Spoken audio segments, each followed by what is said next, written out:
good to have you back for this show, Humane Architecture on Think Tech Hawaii. This is happening to be our 293rd episode show, and this is actually our 18th time looking back into the other coastal city of Chicago, the other windy city that we seem to recently get a lot of high rises from as far as the authorship of the architect. And us is usually DeSoto Brown Bishop Museum historian and archivist, and myself, Martin Despang. But DeSoto last time had technology issues from his easy breezy Diamond Head home, and now he went to work to the Bishop Museum, and that other computer is causing him trouble as well. So it's just going to be me when we get back in a second for that.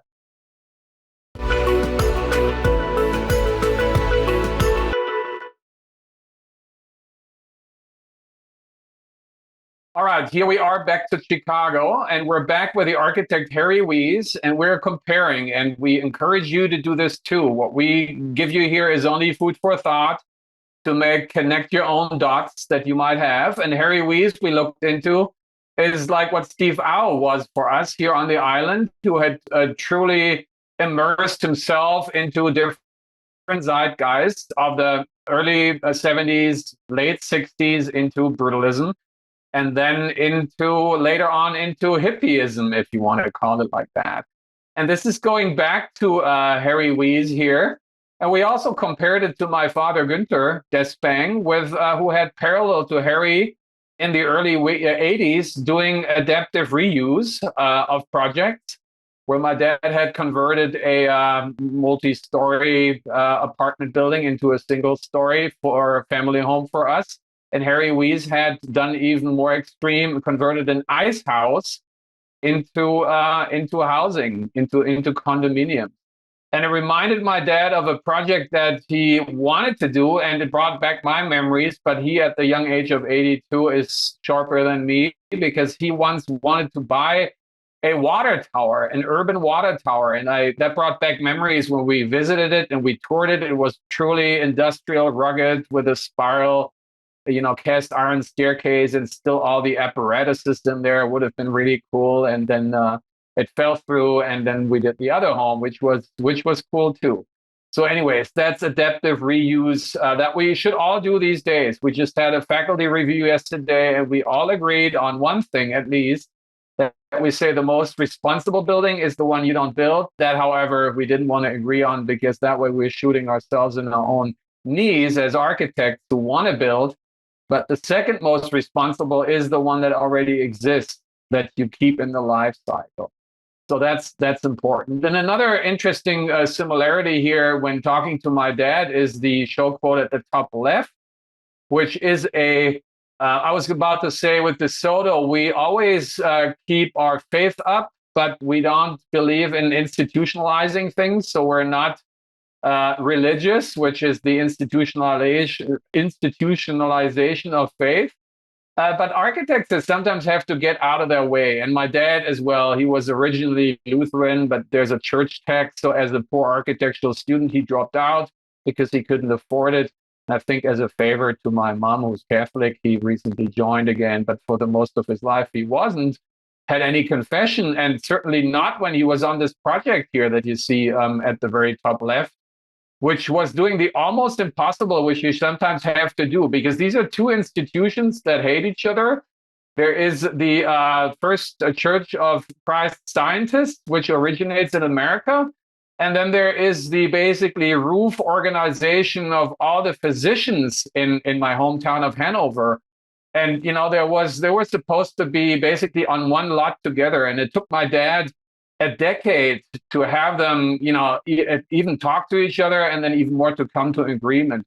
That church, their nature of democracy is they have to have 100% voting on all the issues. So everyone had to basically agree on that one, which is kind of tough. And he made it with this really interesting thing that the church is that circular thing, which is hovered over by a bridge structure that goes from one part to the other part of the administration buildings of the local physicians.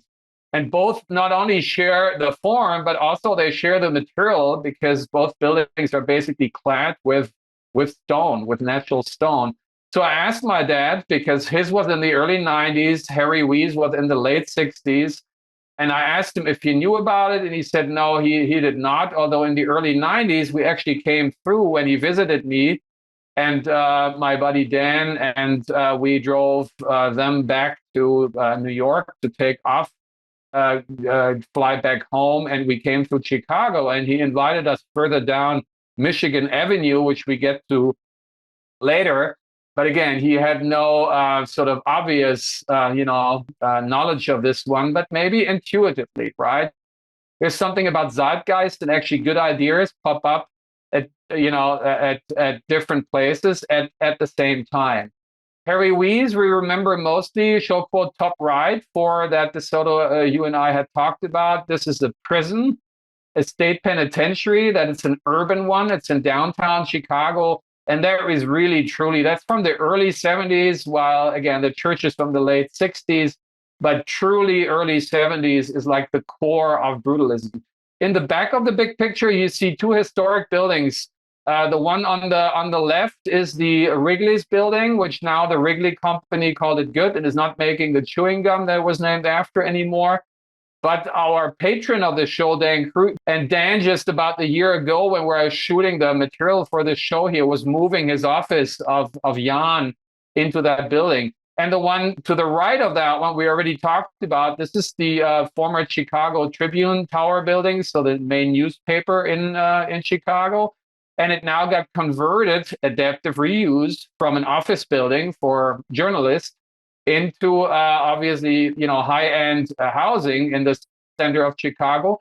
And it was done by, guess who? That gets us full circle to the relevance of us in Honolulu, by the architects. We predominantly get to design high-rises here in Honolulu for Howard Hughes and Brookfield Properties, and that is Solomon Courtwell Buin. So early 70s, let's go back one more time, next slide, to this, at least my favorite one. If Michael, you can zoom in into the text at the bottom, and I would like to read that to you, because it's very important for me that you're getting the message. So it says, in traditional Hawaii, nudity was not seen primarily as being sexual. Warm climate often dictates less clothing, and I made this bold to remember. The basic dress was a malo, loincloth, for adult males, and a leaf or tapa, bark, skirt for adult females. The female breasts were not covered. Very young children were uncovered. A young male was permitted to wear a malo only after he had begun to live in the hale mua, which is the man's house, usually between the ages of 4 and 6. Handy and Kui, this is the quote where it comes from. Once the public hair began to grow, the genitals were covered, reportedly out of respect for the piko mai, the genitals, and to protect the organs that gave progeny. A tapa robe might be added for protection against the cold or sun. Not for modesty. And this is not some weirdo. This is actually true research from my university, the University of Hawaii, a Department of Sex and Society, by a PhD whose name is Milton Diamond. And why do we recall that? Because I'm going through the AO, the Cultural Center in the Outrigger Reef Hotel, in my morning ritual routine. And I'm talking to Shervin about these things, which we recalled last time. And we say, how about we demonstrate on this one floor kind of neo-indigenous practices? Because this is, as we said, this is an exoskeleton. Steve Au has made this perfect already, because you only need to take off the glass. And we compare it at the top, the second to left, to the Linkwold project by Neil Young, because this building is of the same year that my Plymouth Fury that I had when I came to the US as a student, that you see down there in blue. That was a 72 Plymouth Fury. And Neil Young, the old rocker from Crosby, Stills, Nash and Young, had an even younger one, a 59. And when the Cash for Clunkers thing you took over from Germany, he said, I'm not gonna Cash for Clunker, My Beauty, that was a piece of artwork that America made when it was still made things to last.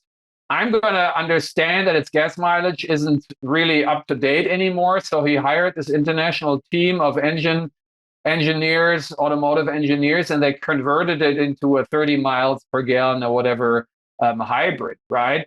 So the equivalent of that for our building to be on the safe side would consult Thomas Auer, who we see on the right side, that little picture in there, and down there, the Technical University of Munich, because he said in an email exchange we had, yes, I can basically energy model that, replacing the fixed glazing with this evolved German product of actually triple pane glazing. So if you want to still run AC or as a split system, when you open it, most of the times when the outside temperature is like the inside temperature, close to the thermal comfort perfect that our body wants. And once you AC it, then you basically capture it inside because of the triple glazing and the high R value. Or, as Sherwin and I are talking, and DeSoto, you knock out the glass entirely and you just practice going back to the original, right? Because being covered from the sun and the rain is all we need and is all it takes here. Well, there's certainly more components to it, as for example, when that big storm comes and hits us eventually, as many say, it's only a question of when and not if. What happens then? We know all glazed buildings, that's all we do these days here. They get, blasted by the storm and the glass gets shattered and everything gets soaked. Here, there's nothing to be soaked because we would even take off that rest of the dropped ceiling here and all that AC stuff that's in there, just basically clean it out. But then where do you go? Where you find, and this is what already is in the current building code embedded. Either you protect your entire building, which is really tough. People go to Home Depot or Lowe's and buy, flimsy plywood and try to desperately nail it with too few nails onto their windows. And then the first breeze or storm takes it off and it flies around and is like a blade. It's dangerous, right? But the other alternative is that you provide a safe room. So we take advantage of that, of the safe room, and basically use which you see at the very left of this image, you see a white box. And that is basically the core of the building, the existing core of the building, where conventionally the vertical circulation, the staircase, and the elevators are. And you basically update that and make it even stronger. You could use, local wood and solid timber panels. And you basically, when the storm comes, you retract there. And this is what Sherwin told me. He said, hey, back in the days, our ancestors, his ancestors, when they heard there was a storm coming and they felt it, they basically took the thatching off their hollies and they went into a cave, rode out the storm there, and came back and put the leaves back on the holopili grass as the final finishing, the final roof material, right? How clever is that? So going back to that here, when the storm comes, you take everything into the core, you let the storm come through, and the storm will gently go through, as gentle as it can, and there's nothing to destroy. And after the storm is gone, you just have a hose, you hose off the concrete floor, and you're basically back in business. While all the conventional buildings are shattered, glass all over the place, carpet soaked, drop ceilings ripped apart, big disaster, right? And people, endangered in it because they felt safe. But we can't win against nature unless we start making nature more angry. And that means we stop, again, depleting the earth with fossil fuel. So you will say then, okay, Martin, where is then the circulation? And I want to point out to the very top right, which is Primitiva 2, and at the very top on the very top right, you see a circle, and that is a hamster wheel that's borrowed from the Netherlands before electric elevators came and fossilly fueled elevators came. They had these wooden hamster wheels on the top of the roofs, and it took two people to walk in there to spin the thing, and that way basically lift up heavy loads as for their warehouses, as the big coffee sacks or oriental carpets or whatnot they all had. It's as simple as that, right? And that's a simple system that you can basically easily repair. versus the invasive Western systems. One of the two elevators here in the Waikiki Grand is out for weeks. And the manager basically says the part has to be shipped in from the mainland, but then they found out they don't make the part anymore because the elevator is so old.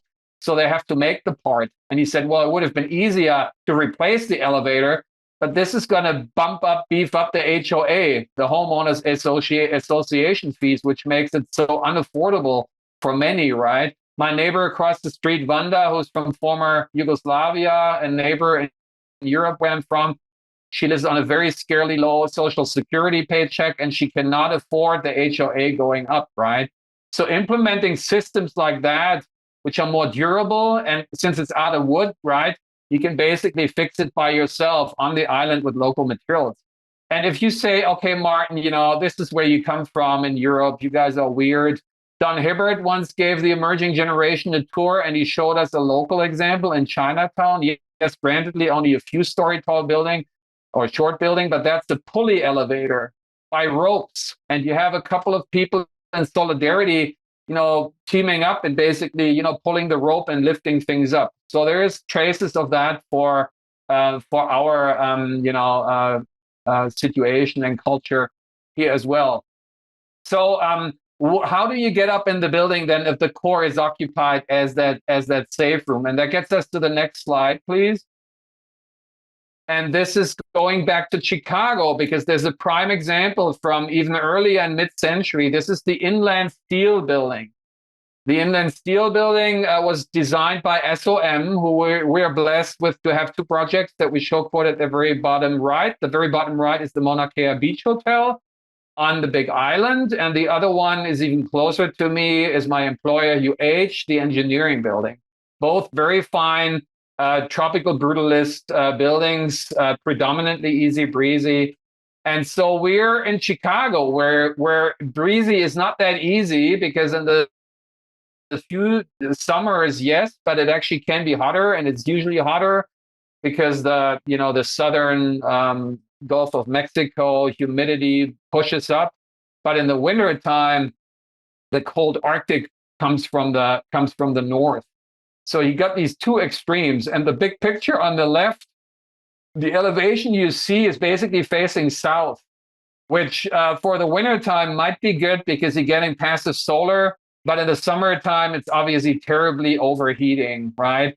And to the left, you can see then accordingly, obviously, the west elevation, which has these vertical kind of fins, and they are not close enough to, again, shade the building when the sun comes around.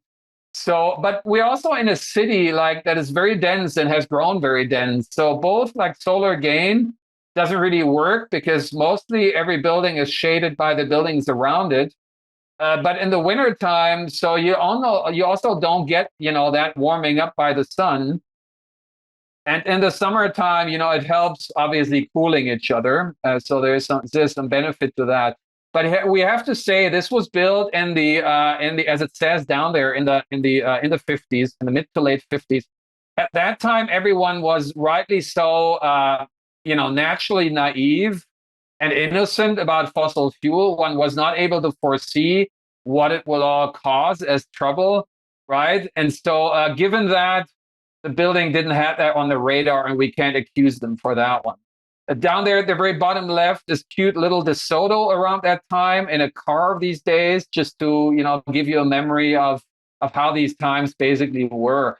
But they did something really innovative and clever that we can borrow from, because the big stack you see in the back of that one is actually the outsourced vertical circulation. So all the elevators on the staircases are a separate element next to it. And that basically keeps, as you can see at the very top right, the main office space basically column-free and span-free,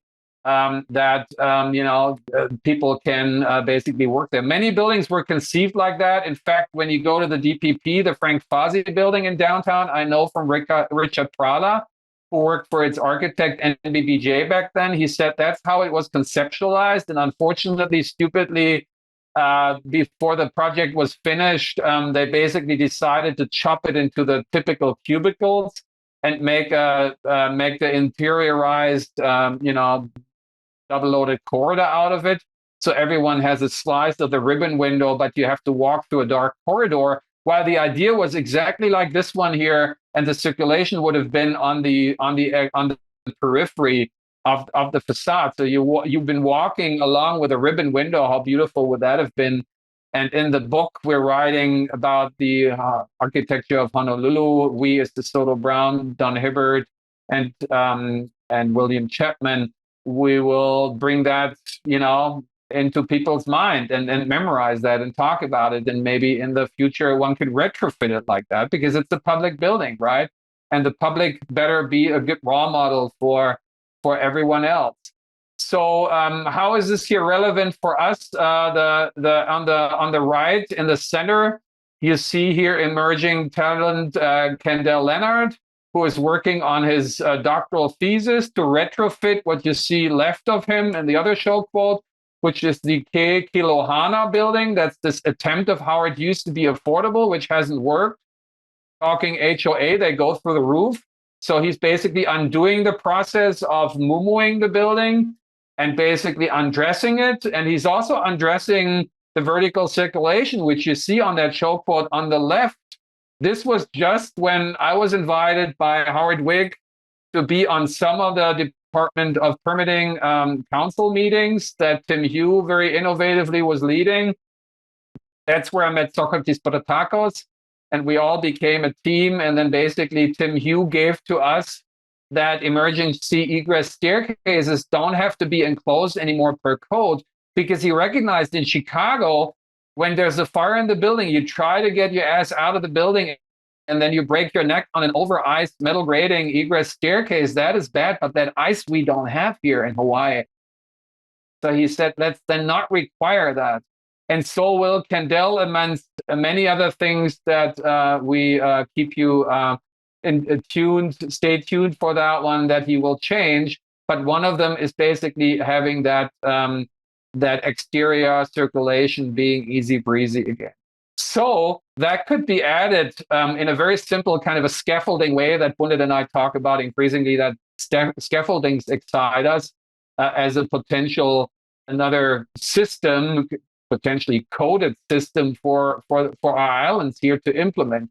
So you can add a very, very sort of skeletal, scaffolding skeletal vertical circulation tower, including a wooden hamster wheel on the side of this building, and that way basically freeing the building for these practiced neo-indigenous lifestyles, if you want to call it like that.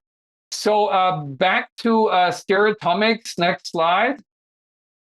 And staying with the firm of Skidmore Owings Merrill, this is the Monadnock building here that you see. This is the last building that was built stereotomically, meaning stone on stone, on the expense of being 6 feet thick walls at the bottom, and then it tapers up to less at the top. The architects were Burnham and Root.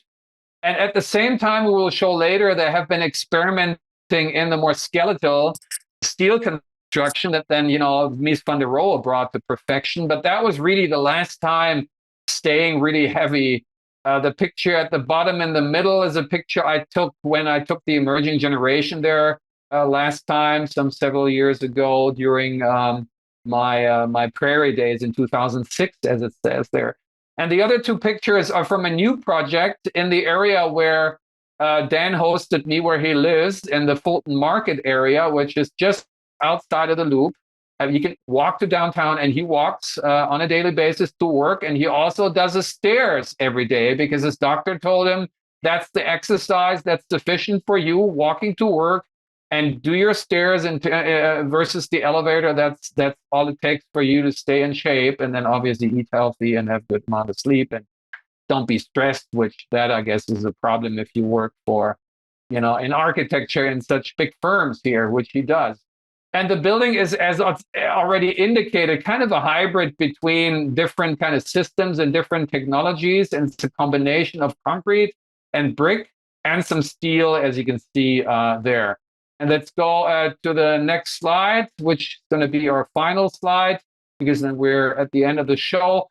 But this is showing you the north elevation, which maybe doesn't excite you that much. It does not do me as much because I think the brick is kind of too thinned out.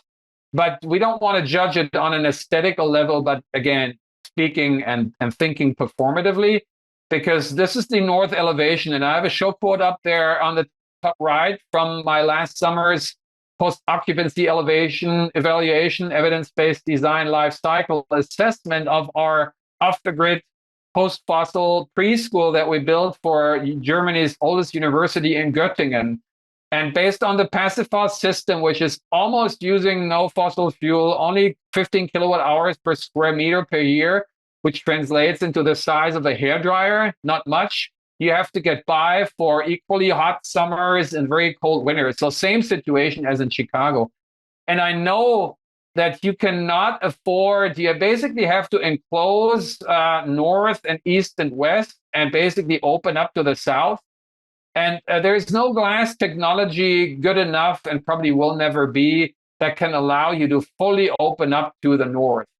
So again, while daylight efficiency, which is one aspect of well-being, human well-being as well, is great, but as far as overall, 21st century post-fossil construction, maybe this isn't, isn't cutting it yet. And I think we afford one more slide in the last minute, next one, and absolutely final one.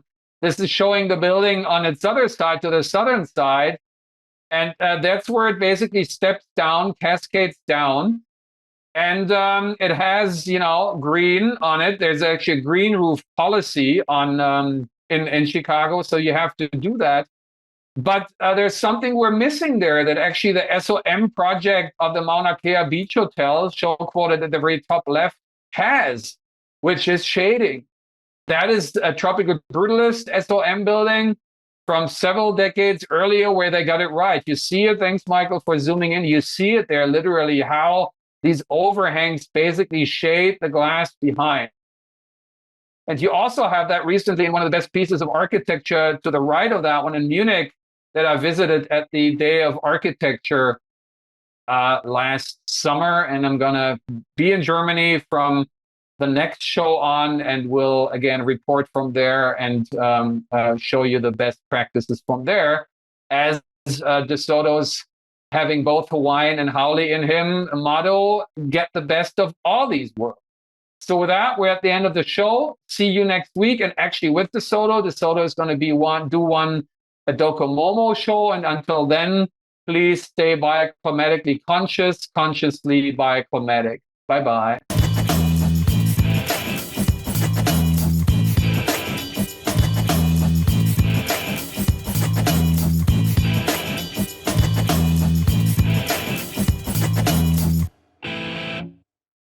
Thank you so much for watching Think Tech Hawaii. If you like what we do, please like us and click the subscribe button on YouTube and the follow button on Vimeo. You can also follow us on Facebook, Instagram, and LinkedIn, and donate to us at thinktechhawaii.com. Mahalo.